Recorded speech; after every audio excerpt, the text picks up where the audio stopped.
Hello, chismosas y chismosos, and welcome back to Bay Area Housewife of True Crime, where I like to tell the stories of the real cucuys and lloronas of the world. We are at part 2 of the Hans Reiser case. As a reminder, topics may be triggering. Viewer and listener discretion is very strongly advised.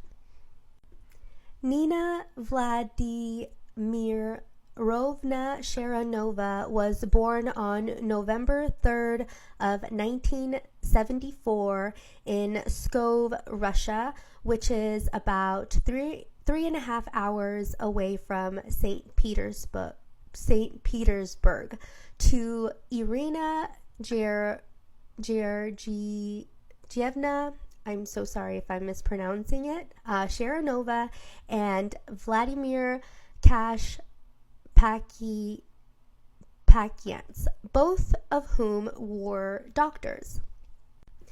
Nina's parents divorced when she was 2 years old, and her mother remarried to a dentist named Herman Lavrentiev when Nina was 10 years old. Nina wanted to follow in her family's footsteps, specifically her mother's, and became an OBGYN. Nina was just 3 months away from graduating when she met Hans in 1998.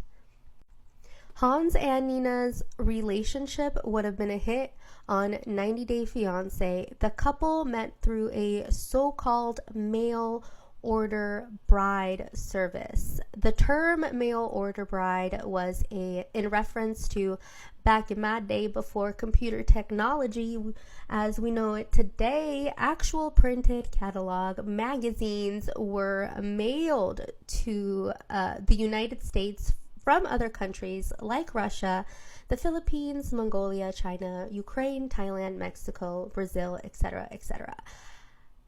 Instead of swiping, people would go through these magazines with pictures and bios. Today, there are websites and apps, and I guess even reality TV hit shows, which I love, for this kind of thing.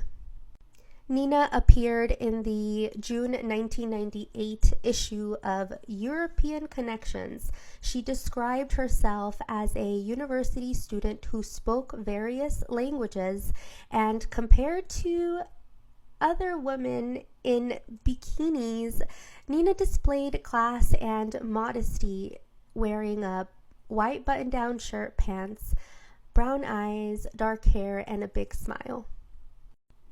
Hans preferred Indian, Indonesian, and Russian women. In his printed physical paper advertisement of himself, he introduced himself as a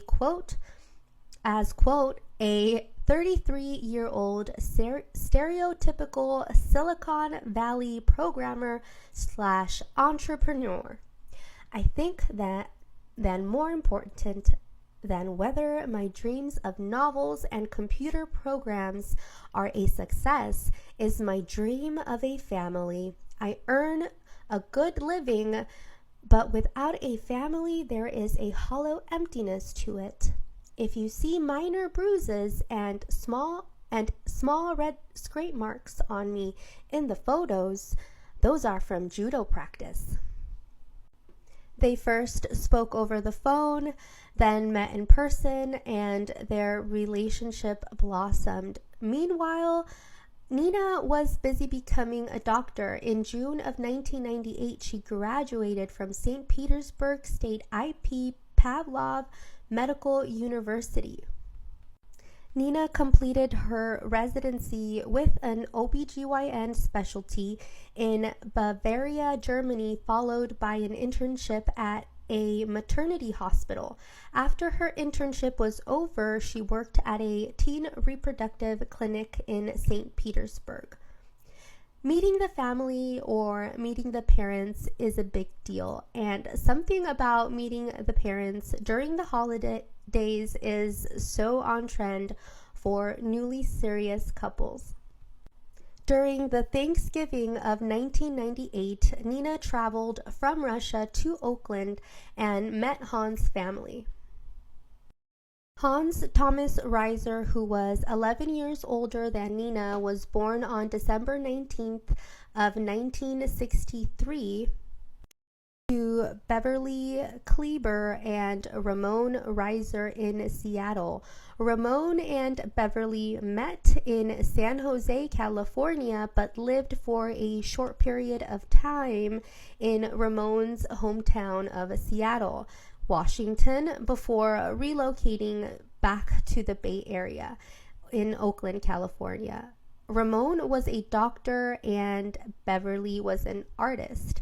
Ramon wanted more children after Hans was born. Bev was one and done, and I hear you, girl. Before I became a mom, I used to say I wanted 4 kids back to back. I have one 5-year-old daughter now, and I totally understand now when moms say one and done. One is enough. As such, Ramon and Bev got divorced. Ramon moved to Atlanta, Georgia, remarried, and eventually made his dreams come true and had more children. Bev also remarried and had her own dreams come true. Bev is what comes to mind when you think of a California artsy hippie, having obtained her master's degree in museum and gallery management from San Francisco State University in 1980. At the time of Nina's murder, Labor Day weekend of 2006, Bev was at Burning Man, as she was accustomed to be, one with nature and the fire and all that.